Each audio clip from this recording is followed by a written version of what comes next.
할렐루야. 행복한 교회 성도 여러분, 그동안 주 안에서 평안하셨습니까? 오늘 2020년 6월 28일 주일 하나님 앞에 예배드리겠습니다. 같이 기도하겠습니다. 하나님 아버지 감사드립니다. 오늘도 하나님의 거룩한 날 안식일 주님 앞에 신령과 진정으로 예배하기 원합니다. 하나님 각 사람의 마음을 만져주시고 예수 안에서 소망을 갖게 하시고 주님을 섬기며 사랑하며 예배하며 사는 것이 우리에게 얼마나 감사한 일이고 행복한 일인지 다시 한 번 더 확신하는 저희들 되게 하시고 주님의 음성과 주님의 부르심에 응답하는 믿음의 삶을 살 수 있도록 도와주옵소서. 시종을 주님 앞에 맡기오며 예수님의 이름으로 감사하면서 기도하옵나이다. 아멘. 하나님의 말씀 보겠습니다. 빌립보서 4장 1절에서 4절입니다. 신약 성경 322페이지에 있습니다. 빌립보서 4장 1절부터 4절입니다. 322페이지 빌립보서 4장 1절에서 4절입니다. 그러므로 나의 사랑하고 사모하는 형제들, 나의 기쁨이요 면류관인 사랑하는 자들아, 이와 같이 주 안에 서라. 내가 유오디아를 권하고 순두개를 권하노니 주 안에서 같은 마음을 품으라. 또 참으로 나와 멍에를 같이 한 네게 구하노니 복음에 나와 함께 힘쓰던 저 여인들을 돕고 또한 글라멘드와 그 외에 나의 동력자들을 도우라. 그 이름들이 생명책에 있느니라. 주 안에서 항상 기뻐하라. 내가 다시 말하노니 기뻐하라. 아멘. 빌립보서 4장 1절에서 4절 말씀을 기초로 해서 주 안에서 라는 제목으로 하나님의 말씀 증거하겠습니다. 남편을 일찍 잃고 어렵게 딸을 키우며 산 어머니가 있었습니다. 유일한 어머니의 희망이었던 이 아이가 이제는 어엿한 교수가 되었어요. 어머니의 사랑과 희생을 아는 이 딸은 어머니의 은혜에 보답하고 싶었고, 그래서 어느 날 어머니에게 묻습니다. 엄마, 소원이 있으면 말해보세요. 제가 들어줄게요. 그러자 신앙생활을 열심히 하고 있었던 어머니는 딸에게 교회에 가는 것이 소원이다 라고 말합니다. 딸은 기꺼이 어머니와 함께 교회에 갔습니다. 그런데 딸은 교회에 간 첫날 좋지 못한 모습을 많이 보았습니다. 서로 험담하는 여자들, 불의한 청탁을 하는 장로님, 식당에서 서로 먹겠다고 다투는 사람들 등등. 예배를 마치고 집에 돌아온 딸은 엄마에게 말합니다. 엄마, 나 다음부터 교회 안 갈래. 그러면서 자신이 교회에서 보았던 많은 일을 조목조목 이야기하기 시작합니다. 그래서 엄마는 이렇게 말합니다. 사랑하는 딸아, 엄마는 수십 년 교회를 다니면서 예수님 얼굴밖에는 보지 않았는데 너는 하루 동안에 참 많은 것을 보았구나. 사도 바울이 신약 성경에 13권의 서신을 썼는데 그 중에서 가장 많이 나오는 표현이라고 한다면 주 안에서라는 표현입니다. 주 안에서 내 부모를 공경하라. 주 안에서 기뻐하라. 주 안에서 순종하라. 이런 주 안에서라는 말씀이 많이 나옵니다. 신약 성경 기자가 160회 이상 썼다. 누가 세어봤나 보죠. 160회 이상 이 말씀이 나온다. 그러니까 결국 사도 바울의 신학 사상이다. 오늘 본문 말씀에만 해도 3번 나옵니다. 그래서 주 안에 서라 1절에 나오고요. 그 다음에 2절에 주 안에서 같은 마음을 품어라. 4절에 주 안에서 항상 기뻐하라. 3가지 나옵니다. 예수 안에 있는 자, 예수 안에 사는 자는 예수를 영접하고 하늘 시민권을 가지고 성령님의 다스리심을 늘 의지하고 사는 자라고 말할 수 있겠습니다. 예수 안과 예수 밖은 엄청 다릅니다. 쉽게 말하자면은 천국이고 지옥이고 구원받은 자고 구원받지 못한 자일 뿐만 아니라 예수 안과 예수 밖은 본질적으로 다르죠. 차를 타고 빨리 달리다가 창문을 열면은 큰 공기저항을 느낍니다. 얼굴을 내밀면 숨을 못 쉴 정도죠. 날씨는 덥습니다. 그러나 창문을 닫고 안에 다시 들어오면 다시 평안하고 에어컨 바람 시원하고 안에는 별천지입니다. 탁구공을 놓아도 바람이 날아가지 않습니다. 우리가 살아가는 현실 안에 이런 하나님 안에서 예수님 안에서 주님 안에서 살아가는 것이 비결이다 이렇게 볼 수 있습니다. 오늘 말씀의 배경은 빌립보 교회에 바울이 편지를 쓴 것이 빌립보서인데요. 빌립보 교회 안에 바울의 복음을 받아들인 사람들도 있었지만은 할례파도 있었습니다. 복음으로 하나님의 자녀가 되었지만은 자신들이 이런 은혜를 누리려면은 세상과는 달라야 되지 않겠는가. 할례받고 율법을 지키는 사람이 돼서 그런 율법이 도리어 우리를 지킨다고 생각하는 사람들이 있었습니다. 반면에 믿음으로만 산다고 하는, 믿음으로 구원받았다고 하는 바울의 생각은 눈에 보이는 것은 없었습니다. 믿음으로 구원받는다라는 것을 어쩌보면 막연하기도 하고 그렇습니다. 이 세상에 살고 있는 우리도 하나님 안에서 살아가면서 뭔가 숫자로 나타나지는 것, 뭐 복을 받고 또 우리의 삶에 무슨 특이한 현상으로 나타난 이러한 것들이 있을 때 도리어 그런 것들로 인해서 우리 믿음이 강해지고 또 그런 것들을 더 추구하는 이러한 신앙을 가지기가 쉽습니다. 율법은 이러한 숫자적으로 눈에 보이는 것으로 이런 것들로 인해서 그것이 도리어 우리를 지킨다 이렇게 생각했던 것 같습니다. 어찌 보면 이런 사람들의 노력 덕분에 교회가 순수성을 지키고 세상과 구별되어 공동체를 잘 지킬 것 같지만은 바울이 볼 때는 이것은 복음의 진리를 훼손시키는 그런 일입니다. 의인은 믿음으로 말미암아 산다고 하시는 복음의 순수성을 훼손시키는 거죠. 그래서 바울은 빌립보 교회에 권하는 말씀을 보냅니다. 그것이 빌립보서입니다. 오늘 세 가지 말씀을 통해서 우리가 은혜를 받고자 합니다. 첫째로 우리가 이 세상에서 승리할 수 있는 비결은 주 안에서 서라라는 것입니다. 빌립보서 4장 1절에 그러므로 나의 사랑하고 사모하는 형제들 나의 기쁨이여 면류관이 사랑하는 자들아 이와 같이 주 안에 서라. NIV 성경에 보면 영어 성경에 보면 주 안에서 굳건히 서라 이렇게 어떻게 말하고 있느냐 Stand firm in the Lord 그렇게 말하고 있습니다. 주 안에서 firm 강하게 서라. 흔들리지 마라. 주님을 기쁘시게 하는 삶을 살아가라. 그렇게 말하고 있습니다. 주 안에서 흔들리지 말고 굳세게 서라는 의미인데 이 말은 로마 군인들한테 익숙한 용어입니다. 로마 시대가 배경인 전장 영화를 보면은 군사들이 자신의 키만한 방패를 들고 대열에 맞춰 서서 적군과 싸웁니다. 반드시 각자 자기의 자리에 서 있어야 되고 두려움에 물러섰다가는 진영이 깨져서 전쟁에서 지기 쉽습니다. 굳게 서라는 말은 그와 같은 상황을 가리킵니다. 교회도 내 외부적인 공격이 있습니다. 대적들이 교회를 흔들려고 하는데 피하지 말고 그 자리에 굳게 서 있어라 라는 것입니다. 사탄은 한 사람을 구원받으면 그냥 포기하는 것이 아니라 그가 굳게 서지 못하도록 계속해서 방해합니다. 핍박하거나 대적하기도 하고 진리를 잘못 가르치기도 합니다.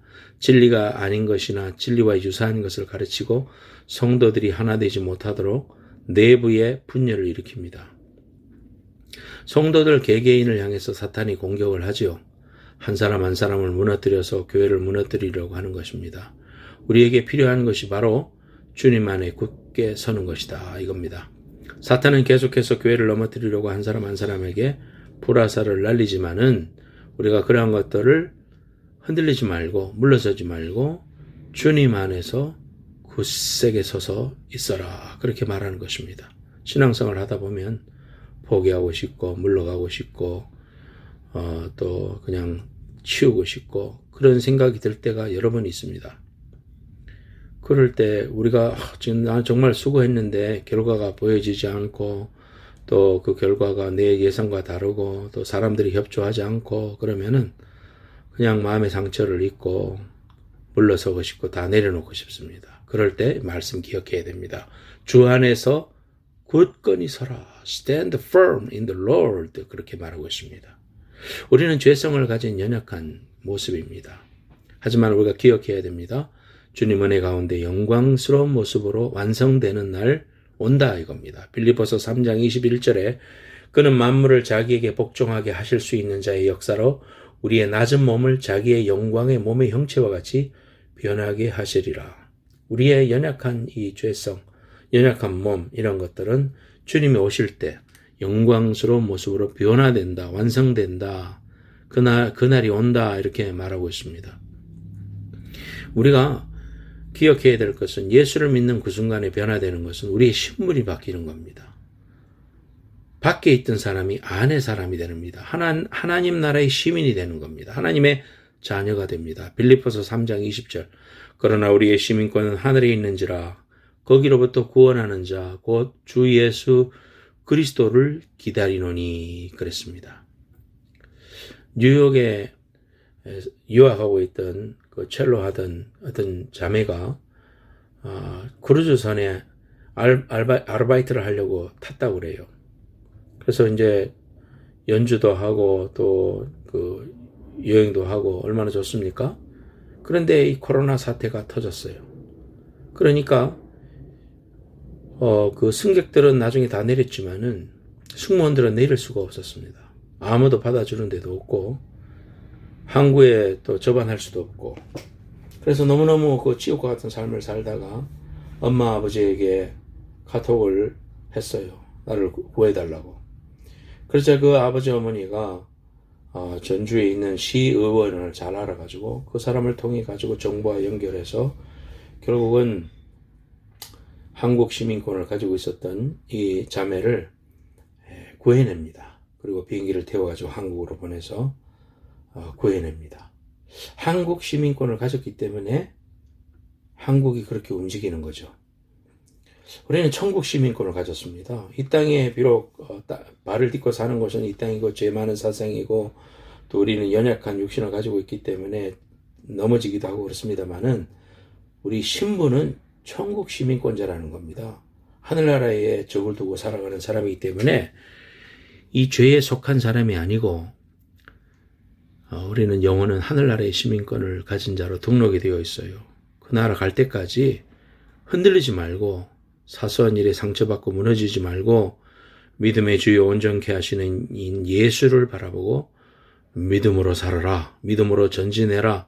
또 전진해라. 넘어졌으면 또 일어나라. 이것이 주님의 자녀가 가져야 될 모습이다 이겁니다.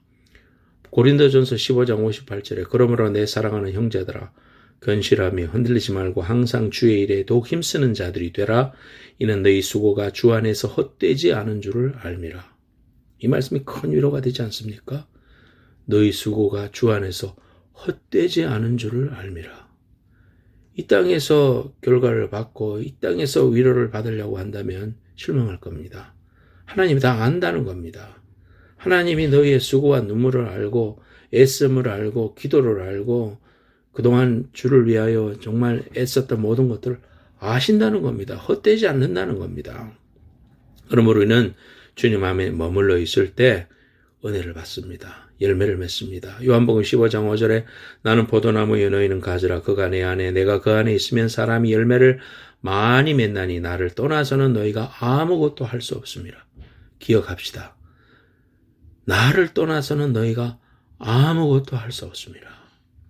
빌립보서 4장 13절에 내게 능력 주시는 자 안에서 내가 모든 것을 할 수 있다. 내 힘으로는 실패고 좌절이고 상처고 절망이지만 내게 능력 주시는 자 안에서 예수님 안에서 성령의 능력으로 말미암아 우리는 모든 것을 넉넉히 감당하고 주님 안에서 승리자의 삶을 살 수 있게 된다는 것입니다. 그러므로 우리는 늘 말씀을 의지해야 됩니다. 성령 충만해야 됩니다. 주님 안에 굳건히 서 있어야 됩니다. 그렇지. 나는 주 안에 있는 자지. 주님의 말씀을 붙드는 자지. 주님의 성령으로 감동받아 살아가는 자지. 이거 잊지 말고 주님 안에 건실히 서 있는 여러분들 되시기를 예수님의 이름으로 축원합니다. 두 번째로는 주 안에서 하나가 되라 그렇게 말하고 있습니다. 빌립보서 4장 2절에 내가 요디아를 권하고 순두개를 권하노니 주 안에서 같은 마음을 품으라. 참 성경에 자기 이름이 이렇게 구체적으로 실명이 되는데 좋은 일로 언급이 되는 게 아니고 이렇게 같은 마음을 품으라고 이야기하는 자기 이름이 불린다는 게 참 어찌 보면 개인적으로 봐서는 여러 가지로 좀 안 좋은 것 같지만은 그만큼 사랑으로 권면하는 거죠. 교회를 위한 열심이 뛰어났습니다. 오늘날에도 자매들이 교회 안에서 열심인 것처럼 그 요디아와 순두개 유집사, 순집사라고 합시다. 유집사님과 순집사님은 다 교회를 위한 열심입니다. 서로 열심히 냅니다. 교회를 위한 거고 주님을 위한 거고 그런 거지만 방법이 다르고 또 생각이 다르니까 서로 못마땅한 겁니다. 주님 안에서 그래도 하나가 되라 그렇게 말했습니다. 하나님의 뜻이 하나가 되는 겁니다. 보라 형제가 연합하여 동거함이 어찌 그리 선하고 아름다운고. 시편 133편 1절. 로마서 12장 16절에서 18절. 서로 마음을 같이하여 높은 데 마음을 두지 말고 도리어 낮은 데 처하여 스스로 지혜 있는 채 하지 말라. 아무에게도 악을 악으로 갚지 말고 모든 사람 앞에서 선한 일을 도모하라. 할 수 있거든 너희로서는 모든 사람과 더불어 화목하라. 하나님 뜻입니다. 고린도전서 1장 10절에도 형제들아 내가 우리 주 예수 그리스도 이름으로 너희를 권하노니 모두가 같은 말을 하고 너희 가운데 분쟁이 없이 같은 마음과 같은 뜻으로 온전히 합하라. 마지막으로 말하노니 너희가 다 마음을 같이하여 동정하며 형제를 사랑하며 불쌍히 여기며 겸손하며. 베드로전서 3장 8절. 우리가 하나가 될 수 있는 방법을 성경을 통해서 우리에게 말씀해 주고 있죠. 겸손해야 되고 남을 불쌍히 여기고 마음을 낮추는 것, 그 사람의 선한 것을 자꾸 보려고 하는 것, 이런 것들이 우리가 하나가 될 수 있는 방법입니다. 빌립보서 2장에도 그걸 가르칩니다. 그러므로 그리스도 안에 무슨 권면이나 사랑의 무슨 위로나 성령의 무슨 교제나 긍휼이나 자비가 있거든 마음을 같이하여 같은 사랑을 가지고 뜻을 합하여 한 마음을 품어 아무 일에든지 다툼이나 허용을 하지 말고 오직 겸손한 마음으로 각각 자기보다 남을 낮게 여기고 각각 자기 일을 돌볼 뿐더러 또한 각각 다른 사람의 일을 돌보아 나의 기쁨을 충만하게 하라. 자신의 유익만 구하지 말고 다른 사람의 관심과 유익을 생각하라는 것입니다. 자기중심적인 가치관을 버리고 다른 사람을 배려하라는 것입니다. 우리 신앙생활 하다가 신앙의 초보에는 나만 생각하죠. 내 중심. 아이고 나도 못 쓰는데 다른 사람 어떻게 돌보나. 그러나 우리가 신앙이 성숙하면 다른 사람을 생각하고 중보기도 하고 그 사람을 도와주려고 하고 사랑을 나누려고 하고 그렇게 하는 것이 성령의 열매입니다. 그렇게 할 때 우리가 우리 자신이 낮아지고 겸손해집니다. 그리고 함께하는 하나된 마음을 우리가 가질 수 있게 됩니다. 너희 안에 이 마음을 품어라. 곧 그리스도 예수의 마음이니 2장 5절에는 그렇게 말하고 있습니다. 그는 하나님의 본체시나 인간을 위해서 죽기까지 복종하신 분입니다. 하나님이라는 권리를 가지고 계셨지만 주장하지 않고 사랑으로 섬기며 죽기까지 구원의 도리를 이루신 분. 그렇게 자신을 낮추시자 하나님이 높이십니다. 9절부터 11절까지 빌립보서 2장 9절에서 11절. 이러므로 하나님이 그를 지극히 높여 모든 이름 위에 뛰어난 이름을 주사 하늘에 있는 자들과 땅에 있는 자들과 땅 아래에 있는 자들로 모든 무릎을 예수의 이름에 꿇게 하시고 모든 입으로 예수 그리스도를 주라 시인하여 하나님 아버지께 영광을 돌리게 하셨느니라. 하나님이 높여주시는 거죠. 내가 나를 높이면은 사람들이 다 싫어합니다. 그러나 내가 나를 죽이고 그리스도 안에서 순종하고 다른 사람 앞에 다른 사람의 일 불쌍히 여기고 그들의 생각을 높이고 겸손한 마음으로 서로를 바라보기 시작하면 내가 낮아지는데 하나님이 나를 높이시고 나를 통해 하나님의 영광을 드러내게 하시는 하나님의 도구로 쓰신다는 겁니다. 이 부부간에도 마찬가지입니다. 한 사람이 져주어야 평화가 오는 것이죠. 왜 오늘날 깨어진 가정이 그렇게 많은가? 기쁨을 상실해버린 가정이 왜 그렇게 많은가? 결혼을 하는 순간에는 어떤 유익이 나한테 있으리라고 생각을 합니다. 사랑한다는 말로 결혼을 하지만은 결국은 어떤 자기의 유익, 저 사람이 있으면 내가 행복할 것이다. 내가 없는 걸 저 사람이 가지고 있으니까 내가 행복할 것이다. 이런 이제 이기적인 생각이 숨어 있는 거죠. 그래서 나는 최소한의 이상을 하고 저 사람으로부터 최대한의 쾌락과 안락함을 바라겠다. 이런 생각을 하게 될 때 그런 생각, 기대가 이제 살아보면 서로가 그런 생각을 가지고 있으니까 깨집니다.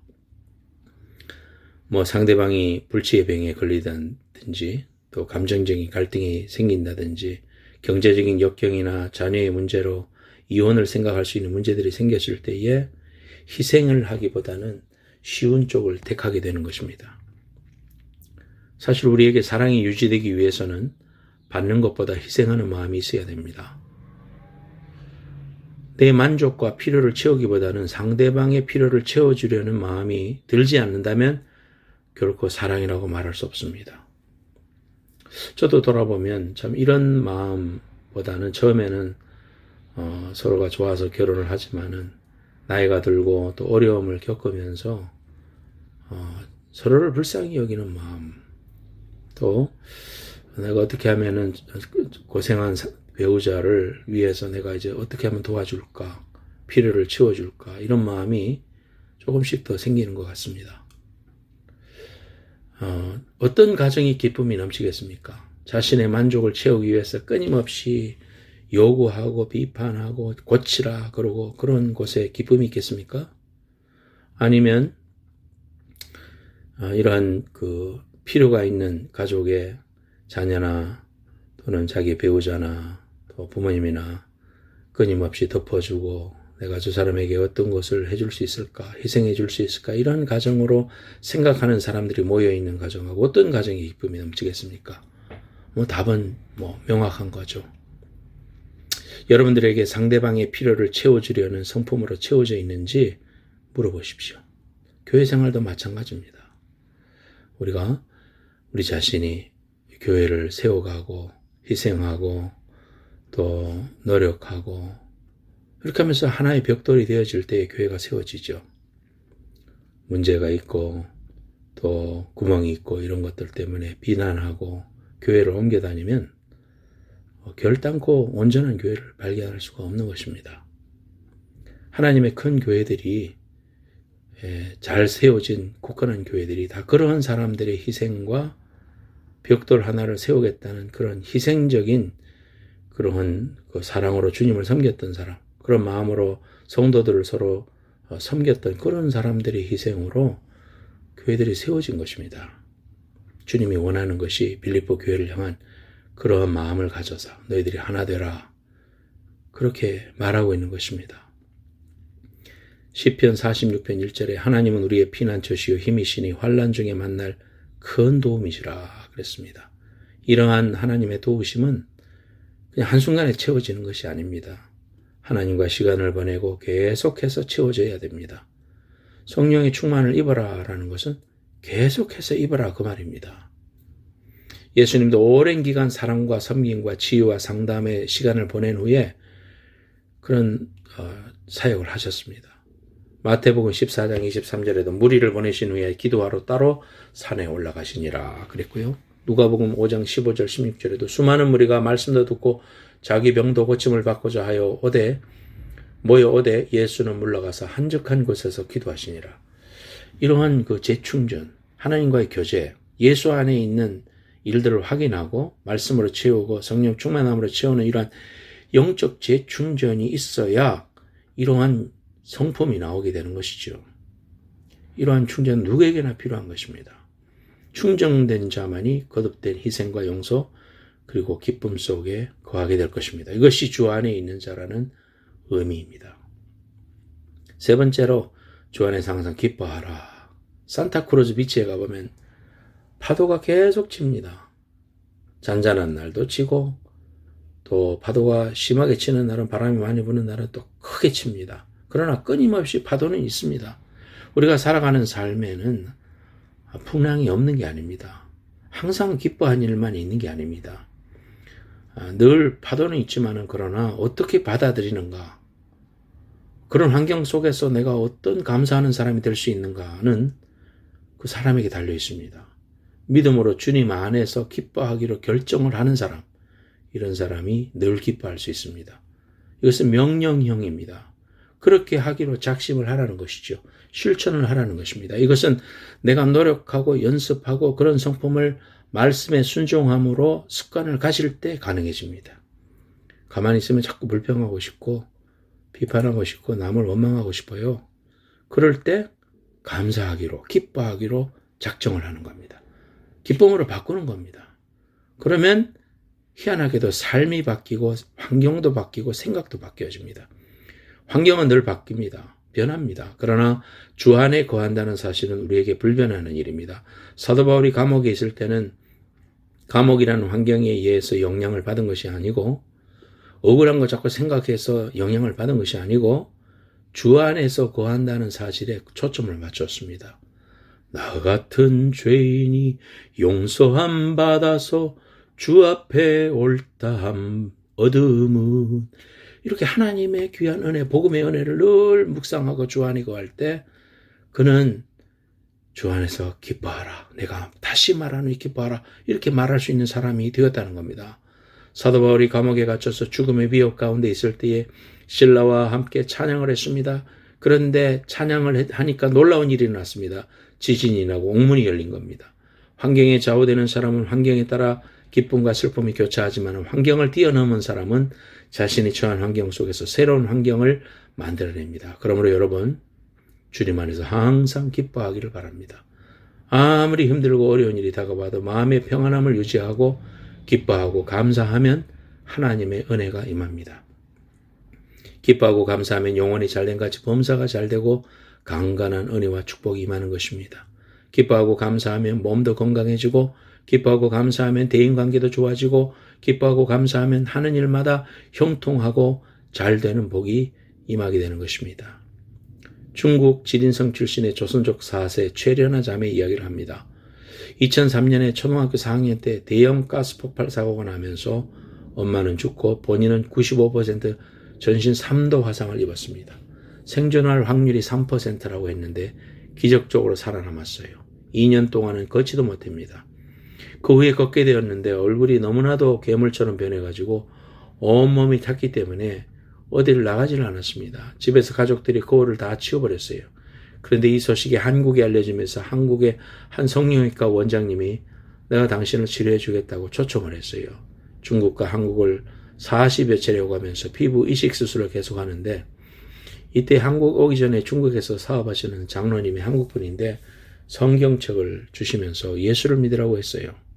하나님은 자매를 사랑하시니 절대 희망의 끈을 놓지 마세요.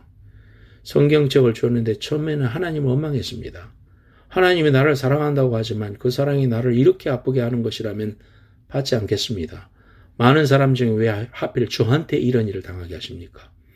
아침에 눈을 떴을 때 예전 모습으로 되게 해주신다면 그때는 하나님 믿겠습니다. 그렇게 반항하는 마음이 있었는데 성경을 읽다가 감동이 옵니다. 하나님이 나를 너무나 사랑하셔서 나를 만나주시기 위해서 이런 일을 주신 게 아닐까? 그때부터 감사하기 시작했습니다. 그저 감사합니다. 감사합니다. 이렇게 흉측한 모습으로 변화된 나를 사랑하시고 변함없이 나에게 은혜를 주시는 그 은혜에 감사합니다. 감사합니다. 그래서 가족들에게 거울도 치우라고 했습니다. 치우라고 했던 그 거울도 다시 놓았습니다. 한국에 왔어요.